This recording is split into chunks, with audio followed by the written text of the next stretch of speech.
Hello friends, good morning. So nag-text na yung LBC. I-deliver na nila dito yung cargo and hindi na naabutan ng asawa ko yung LBC na cargo. Siya pa naman ang nagre-remind na yung cargo dapat ma-deliver yun bago kami umalis na mga bata. So ayun, hindi pa rin sila nagko-contact ganyan. So hindi ko alam kung anong nangyari sa kanila ngayon. And natatakot talaga ako kasi sa trabaho ng asawa ko, sa company kung saan siya tumagal na, ang tagal na niya doon. Ano pa siya, 21 years old pa siya nag-apply doon sa company na yon. So, trusted na talaga siya nung company. Imaginein mo, pagka-graduate niya pa lang sa AMA dito sa North, sa Quezon City.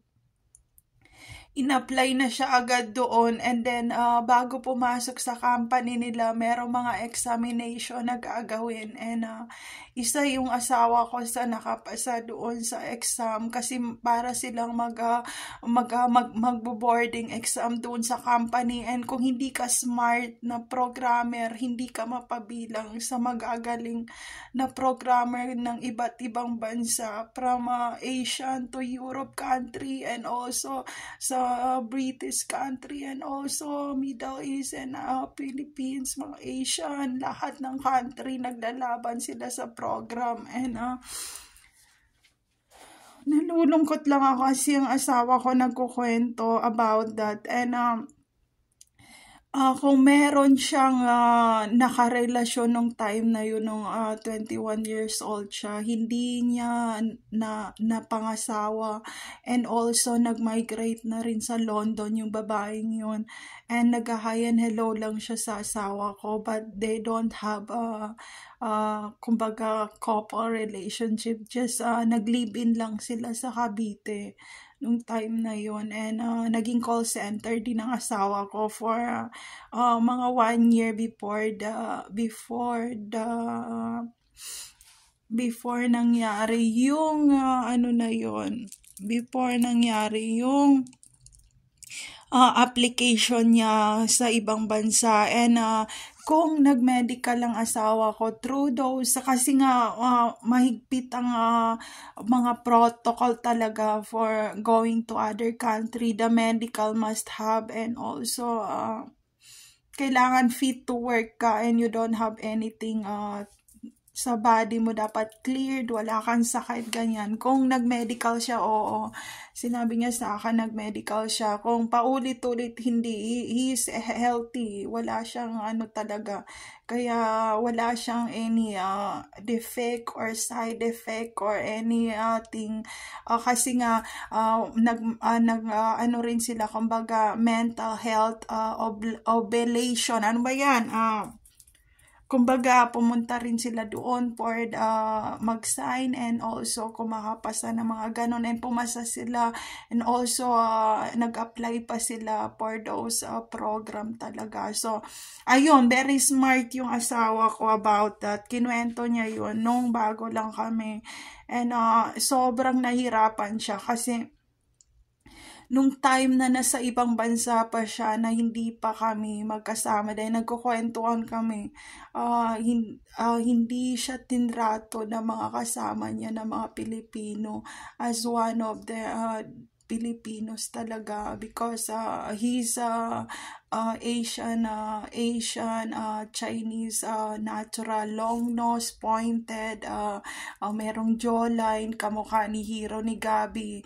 And then ito mga saratang ilong, mga ganon, hindi maputi and yung asawa ko, ano siya, parang brown na, hindi naman maitim, hindi naman maputi. So parang yellowish Korean yung kanyang balat nung time na yun. So parang merong insecurity not only for the company, also for talagang sa mukha ng mga tao kasi yung company pumipili sila ng mga payatang katawan, slim body, hindi lang matalino, dapat may itsura rin, marunong makipagkomunikasyon sa tao, and then kalmado, mahaba pasensya kasi ano yan parang call center din yan, kakausapin mo yung tao, hindi mo pwedeng bastusin.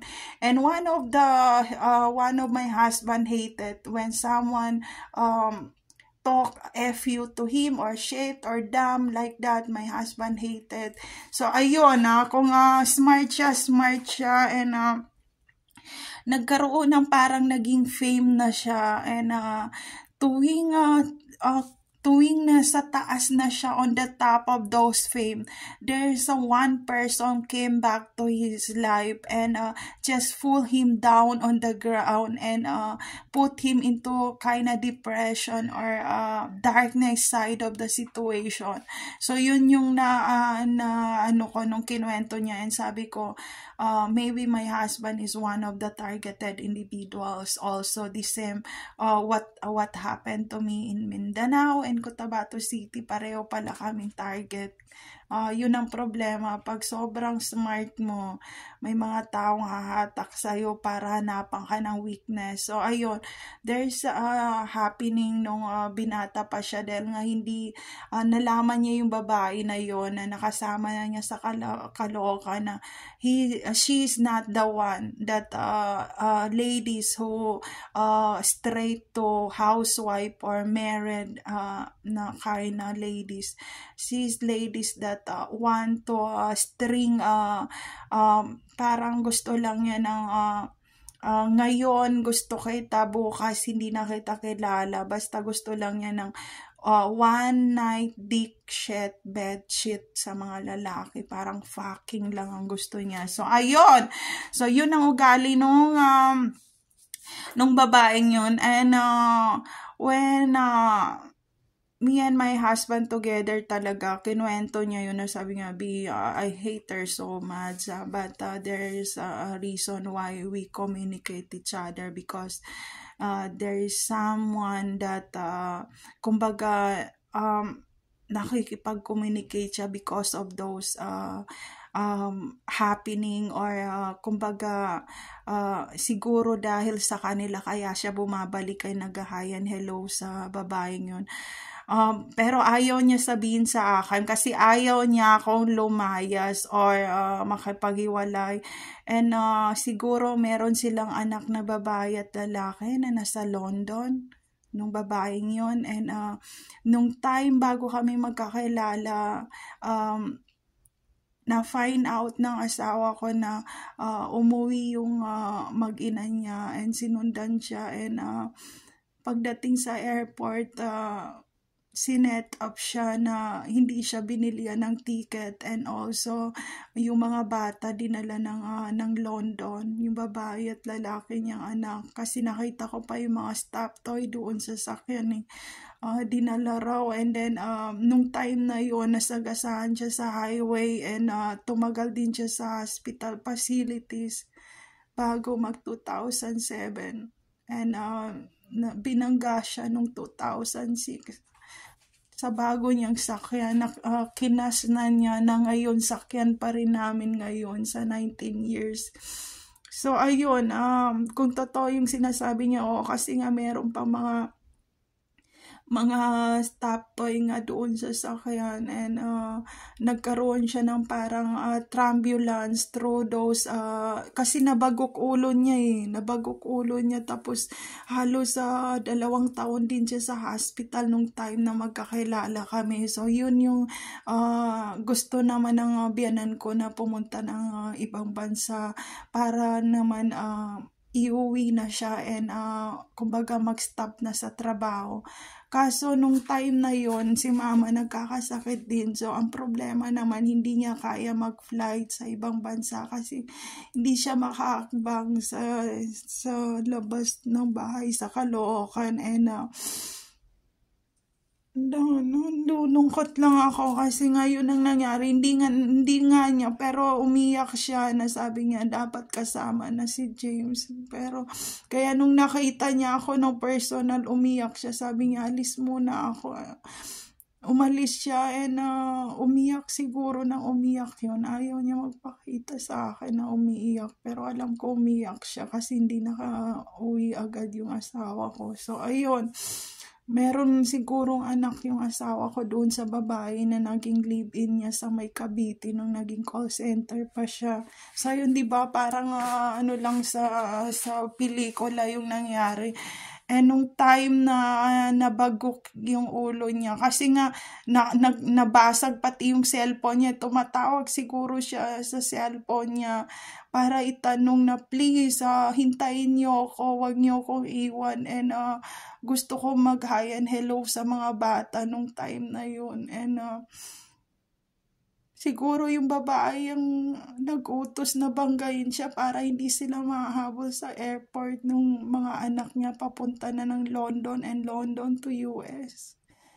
Sa mga panahon na to, ang mga anak niya na babaeng lalaki nakatapos na mag-aral sa panahon na to. So ayun, gusto ko lang i-shout out, kung saan ka mababae ka, ito masasabi ko sa iyo, wag lang akong bigyan ng Diyos ng pagkakataon na makapasok sa university kasi hahabulin kita hanggang Luzon, Visayas, Mindanao, and International, and tatanungin kita bakit mo sinabotay yung taong yun, bakit hindi mo pinakita sa kanya yung mga anak niya, and bakit hindi mo binili ng ticket, bakit mo iniwan sa hospital yung taong yun, tapos nung time naman na gumagaling na siya, bakit ka bumalik doon para sirain na naman kung anong pamilya namin ngayon.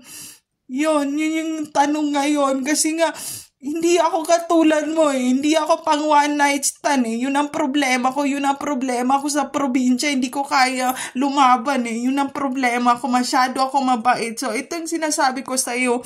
Wag na wag ka magpakita sa akin o ipakita mga anak mo sa asawa ko.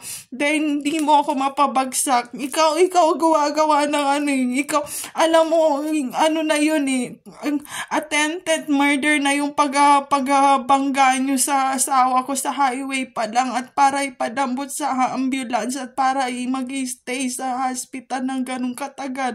Hindi ba targeted individual yun? Hindi ba yun pananabutay? De alam mo sa sarili mo na matalino siya and you do something para maging weak siya or para maging bobo siya or magkaroon siya ng amnesia or kung anong Alzheimer sa utak. So yon ang nangyari. Kaya kung saan ka magtago ka na, kasi wala yung dalawang anak ko, isa lang tatay niyan ng 19 years. Kahit saan mo tingnan, kaya yung mga YouTuber na viewers ko, siguro meron na dyan mga umiiyak habang pinapanood to na nakaka-relate. So ayun, pumupunta pa rin siya ng hospital para ipatingin yung kalagayan niya, nag-therapy rin siya. Kung alam ni mama nag-therapy siya, hindi, kasi lagi niya sinasabi na ayoko lumaki sa squatter area, ayoko maging mahirap, kaya pinush ko na makatapos sa college, and ayoko magkaroon ng anak na bobo at hindi marunong lumaban, and also hindi makatapos ng college. So ayun, so pareho kami magsalita, ganun din ako, hindi rin nila alam naging homeless ako. Sabihin ko, ang ganda trabaho ko, papasok na nga sa opisina, pero nung time na yun, hindi opisina ang trabaho ko, costume lang yun din. Wala rin akong trabaho kung saan din ako natutulog. Tapos pag tatanungin nila ako sa probinsya, sabi ko, kaya ako magpadala ng ganyan, kaya ko yan, mga 20 meals every week, kaya ko yan, pero wala akong pambili ng pagkain nung sinasabi ko yung, pero nagpapadala pa rin ako kahit sinasabi ko na na may trabaho ko, tapos may mga pinopost pa ako, pinapakita sa probinsya ng mga mga damit, ganyan, outpitan ako. Wala akong trabaho noon. Dumating din sa point na nawala ng trabaho ang asawa ko. So ngayon, bago mag 2000, nakitaan naman siya ng potential, and dahil nagkaroon na siya dati nung nabangga siya na parang nakakalimutan niya lahat. Siguro, bago mag 2023 kung saan man siya, baka nabangga ulit siya, kaya nagkaroon siya ng parang nakalimutan niya na naman lahat.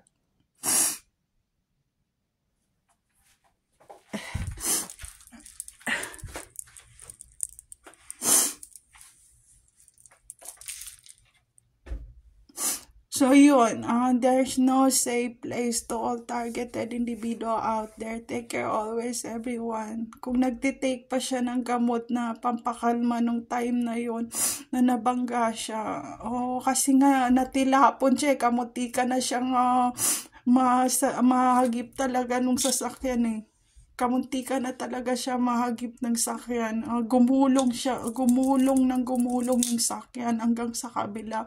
Dahil naghahabulan sila papuntang airport. And itong babaeng to, magaling siya magtago. Sinabi niyang kasama raw siya sa flight, pero hindi siya kasama sa flight. Compare naman sa akin na nagpa-flight ako, na lagi kong sinasabi na shout out sa asawa ko, pa-flight na ako ngayon, ganyan. And then may mga screenshot akong ganyan. Nagpa-flight talaga ako noon, hindi ako nagsisinungaling. And ayun, kung saan man ang mga anak ko ngayon, kayo na humusta kung ako ba talagang sinungaling or kailangan ko nang magtago para hindi nyo na ako makita kung saan man ako ngayon. So, ayun. Yun ang nangyari sa kanya. Kaya, magmula no na ayaw niya na sasabihin niya sa akin, B, please, padalan mo na sila kasi ayoko ng ingay kasi mag-iingay ka na naman, tas ang sakit ng ulo ko, ganyan. And sabi niya, B, parang hindi nila nararamdaman kung ano yung pagiging homeless mo sa ibang bansa, ganyan. And then sabi ko, stop it na, hayaan na lang sila, ganyan. Hayaan na lang. Tapos, ba't hindi mo maamin na matagal ka nang walang trabaho at nakitulog sa iba't ibang mga Pilipino dito na feel mo naman na mayroon kang pera, ganyan. Halusin ka nga makabili ng pagkain mo sa isang araw eh. Sabi ko, hayaan mo na, sabihin mo na homeless ka, hindi ka na uwi, wala ka ng pera, hindi ka na magpapadala, and meron na tayo mga anak, nagbabayad tayo ng ganito, hindi ko na kaya magtrabaho, nakakalimutan ko yung mga gagawin sa opisina. Tapos sabi ko, tama na, uwi na ako. Tapos ayun, napunta na sa away, sa gulpian, sa hatakan, sa kung ano-ano mga nangyayari sa mag-asawa. So ayun, tapos hanggang hinabol niya na ako sa bahay. Sabi niya, lumabang ka. Sabi ko, enough. Bilihan mo akong ticket and hindi na kita guguluhin kahit kailan. So ayun, sabi niya, alam mo sigurong dahilan bakit ako nagkakaganito. Sabi ko, alam ko. Sabi niya, bumalik dito yung babae, nagtrabaho rin dito, gusto niya magpakita.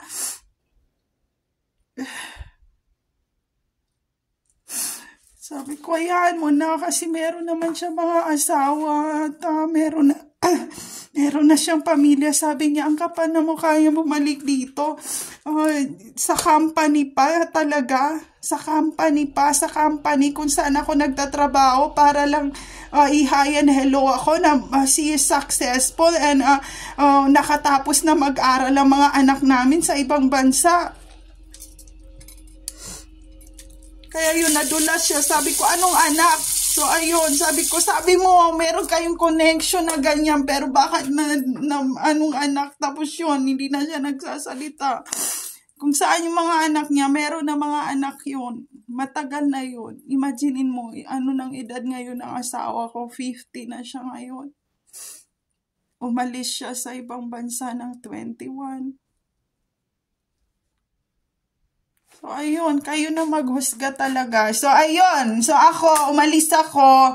Hindi pa ako nag-20. So, ngayon, imagine niyo kung ano ng edad ko ngayon. Diba? So, ayun, there's no safe place to all targeted individual out there. And doon na rin nagsimula na hindi na siya nagpapacheck up sa hospital na yun kasi may mga cleaner na nakikita na pinapampang kanyang sperm talaga doon sa hospital. So, hindi ko na i-shoutout kung ano yung hospital.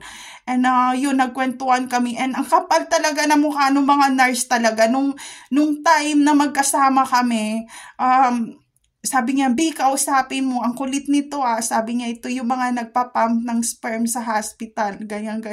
Kasi ganun ang bibig niya straight talaga, pareho kami na walang preno ang bibig, kahit bastos pa yan, and straight na sabihin ito, ganyan, sabi ko, akin na at kausapin ko, tapos kinausap ko sa phone, sabi ko, hello, good morning, sino to? Ganyan, sabi, wala po ba dyan si ganito, si ganyan, sabi ko, bakit? Sabi nga, hindi ba siya pupunta sa hospital for the check-up, ganyan? Sabi ko, hindi na, dahil asawa niya to, magsasama na kami ng forever. Tapos, tinakpan ng asawa ko yung bibig niya, and sabi niya, ang sakit-sakit na ng tiyan ko, ganyan. Tapos pinipilit niyang hindi tumawa kasi nag-uusap pa kami nung doctor talaga sa hospital. Sabi ko sa kanya, okay na siya. About sa kanya, okay siya. Wala siyang anything na defect or side effect, ganyan. And also, magsasama na kami and then bubuo na kami ng pamilya. Tapos, magkakaanak na kami, mga ganyang usapan namin, and sobrang natatawa siya. And then pagkatapos nung binaba ako, sabi niya, yes, hindi na ako pupunta ng hospital. So yun ang trabaho mo. Sabi ko, ito na ang cellphone mo, bye, tapos na, yun lang, kasi nga ayokong sumama sa kanya. Sabi ko, hindi totoo yun, script lang yun. Sabi ko, akin ng pera, aalis na ako. Sabi ko, akin na. Sabi niya, ayoko tabigyan ng pera, ganyan. Tapos sabi ko, hindi, sabi mo magsasama tayong forever. Sabi ko, buksan mo ang pinto. Tapos sabi niya, ayoko, magpakasal na tayo sa Pilipinas. Tatawagan ko si mama, magpakasal na tayo. Sabi ko, ang daya mo, ano lang to. Sabi ko, trabaho lang to. Sabi niya, magmula nun, hindi na siya pinapapunta talaga sa hospital. Laging niya kami sinusundan ng mga nurse na yun, pati yung doctor sa hospital talaga. And then sinasabi niya, B, nakakita mo ba? Sabi ko, nakikita ko. Gusto kitang sakta. Nadamay na naman ako dito sa problema na to. So, yung mga kakilala ko, lagi ako tinatawagan, nagbago ka na. Hindi ka na katulad dati. Ayaw mo na bang lumandi, ganyan. Sabi ng asawa ko, mamaya, pagkatapos ng kausapin, kasi ni-speaker ko, sabi, pagkatapos ng kausapin, yan talaga, ginijismis namin yung mga kapitbahay na nagbibidyoke every weekend pag mga day off sa mga hospital. Kaya nalulungkot lang ako kasi may mga moment na nawalan din siya ng trabaho, tapos kami pa rin na magkasama. Tapos hindi na ako nagkaroon ng trabaho sa loob ng 19 years. Hindi na ako nagkaroon ng trabaho hanggang nagkaroon na kami ng mga anak, hanggang hindi na ako nakalabas ng bahay, and hanggang meron ng chismisa ng kapitbahay na, ano ba yan? Kailan ba sila maghiwalay? Ganyan. Sabi, hindi siguro sila maghiwalay. Lalong dumarami yung anak nila. Dati isa, tapos ngayon buntis na naman. Tapos, paano nila padamihin ng anak, paano nila mabubuhay yan? Di ba nawalan pa ng trabaho? Yung mga ganun, parang concern sila sa amin. Kung alam ko na nawalan din siya ng trabaho, nag-apply din with the same company rin nung time na ngailangan sila sa ibang branch nung company. Oo, alam ko yun, pero hindi ako lumalabas ng bahay para i-chismis sa kapitbahay. And yung mga kapitbahay na mismo ang nakakapansin na dati nung teenager pa siya dito hanggang mag-senior citizen na, ayaw na lumabas ng bahay. So ayun, nung nagkaroon akong YouTube, itong mga kapitbahay namin, alam nila ang YouTube channel ko. So pinapanood nila na kumusta na kaya yung mukha mukha niya kasi ang dami na nung difference nung mukha ko from the time ngayon kasi parang nagre-wrinkles na akong compare nung dati na bago pa kami. And ayun, di ba? So kaya nalulungkot lang ako. Marami kaming pinagdaanan, ganyan-ganyan. And then nung bumisita kami, unang bisita namin sa Caloocan, sinasabi mga tao hanggang pang 5 years lang yan, hanggang pang 6 years lang yan. Pero hindi namin namalayan, umabot pala kami ng 19 years from the time na yun. Kaya yung mga ibang mga kasama niya sa trabaho, sabi, oh my God, ang tagal na nila talaga, ganyan. So, ayun. Kaya galit si Hiro si Gabi na mag-away ang mommy and daddy. Kaya sinisigawan niya ako na, get out muna. Kailangan nyo muna ng space. Pero hindi sinabing space na maghiwalay. Space na kailangan nyo muna mag-move on para hindi So, ayun na nangyari. So, pag merong mga kumakatok na mga kapitbahay, ganyan, ayaw ng asawa ko ng visitor talaga. Sabi niya, no visitor. Kasi naglipat na rin kami ng bahay. Naglipat kami sa isang room, na maliit na room. And then hanggang sinabi ng biyanan ko dito sa Pilipinas na, ang liit nung kwarto nyo. Ayaw nyo mag-expand, ganyan. Ang problema, nawalan siya ng trabaho. Kaya hindi kami maka-expand ng 2 rooms. So yun ang problema. Kaya sinabi ko sa kanya, sabi ko, mag-birth control na lang kaya ako kasi feel ko taon-taon na ako nabubuntis and ang mga kapitbahay lagi pa naman nagchichismisan.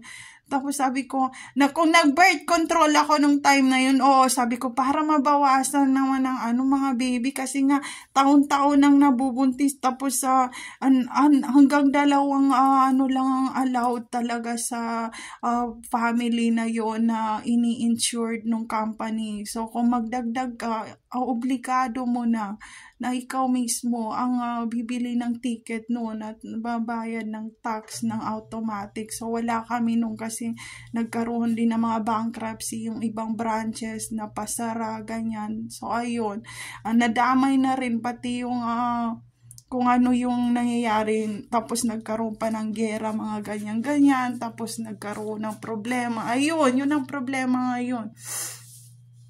So, ayun, nag-birth control ako para na naman, hindi na naman dumami. Tapos, nung time naman na maayos na siya sa trabaho, ganyan-ganyan, maayos na. Sabi niya, tama na ang pag-birth control na yan kasi nga, pauwi naman din kayo, teenager na yung mga bata, ganyan-ganyan. Siguro pwede nang dagdagan para meron kang kasama sa Pilipinas, ganyan-ganyan. Then, malaki na sila. Ang nangyari naman, dahil nga siguro, nagpa-check up ako, sabi ng OB, nakaedad ka na kasi, kaya wag ka na mag-e-expect na mabubuntis. Tapos, sinabi naman ni Hiro ni Gabi, enough na kung walang baby dito, mas mabuti wala ng baby para wala na magda-diaper, wala na magmi-milk, wala nang papaaralin, wala nang tuturuan ng A to Z, wala na magra-rhymes, wala nang tuturuan magbasa, magsulat. Sabi ko, ano ba mga concern nyo? Parang ginagawa kayong babysitter ng kapitbahay. Bakit ganyan kayo magsalita? So, ayun. Kaya, si Gabi, sabi niya, oh my God, mommy feels something again. Kaya sabi niya, palayasin niyo muna ang mommy. So, saan nyo na naman ako dalhin? Nagsimula kami ng asawa ko ng teenager hanggang naging na, alam ko, may mga times na meron kami mga kapitbahay na nire-red ng mga pulis na lumulundag sila sa bintana, tumatakbo na hindi pa dala ang mga maleta. Naranasan namin yon. Meron pang time na umulan ng malakas, binaha ang kapitbahay, yung mga sasakyan ng kapitbahay nalunod, ganyan-ganyan. And sobra kami nasaktan. Ako, naiiyak din ako. Nakakita namin kung anong mga nangyayari sa labas. And sabi ng asawa ko, kapag nakahanap tayo ng bahay na mura, mga 1 million to 2 million, papatusin na natin and aalis na tayo dito sa lugar kasi nga wala pa rin kaming matirhan sa Caloocan. Doon pa rin kami nakikituloy sa biyanan ko. And sabi ni mama, okay lang kasi dalawa lang naman yung bata, ganyan. Meron namang kwarto sa taas. And sinabi ng asawa ko, sabi niya, okay ba talaga? Ganyan. Sabi ko, anong pakaramdam mo? Okay ba na matagal na tayong nakikituloy tapos ako yung number 1 sa opisina? Hindi nila na-appreciate yung recognition o yung appreciation o yung reward na natatanggap ko. Okay pa ba yun? Ganyan. Tapos tumawa lang ako. Sabi ko, hayaan mo na, B. Sabi, hayaan na naman. Yung hayaan na yan, nagsimula pa yan nung bago pa tayo, naglipat na tayo ng bahay. Hayaan naman sila kahit maubos gamit, kahit hayaan na lang sila. Yun lang sasabihin mo. Hindi mo ba ako sasabihan ng murahin si ganito? Sabi ko, enough. Kung masaya sila sa buhay nila, yun na yun. Anong gagawin ko? So, ayun. Yun ang problema namin. Yun din ang problema ni Hero, ni Gabi. Hindi kami marunong magalit sa kapwa namin, pero yung kapwa namin mismo ang laging galit. So, ayun. Hindi ko rin alam. Basta hanggang iyak na lang ako. Wala akong magagawa.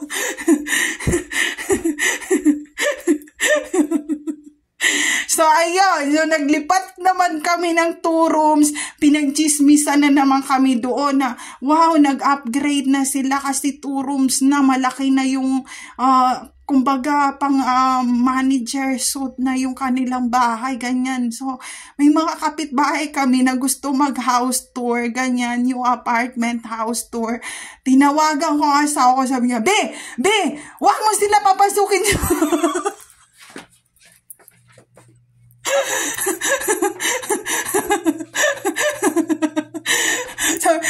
Wag mo sila papasukin sa bahay kasi nga hindi totoo na pinapapunta ko sila dyan. Sabi ko, kasi tawag ako sa asawa ko dati, sabi ko, sabi nila buksan ko raw pinto kasi ikaw raw, gusto raw nila makita yung baby, yung new baby born ko nga na 0 month na pa lang, days pa lang si Gabi. Galit ang asawa ko. Sabi niya, wag mo sila pagbuksan. Sabi ko, nagpunta na sila dito, tapos nag-house tour sila, tapos upo sila dito sa bed na nakita nila malaki closet, malaki yung bed, tinatanong nila magkano. Sabi, wag nila pakialaman ang mga gamit ko dyan.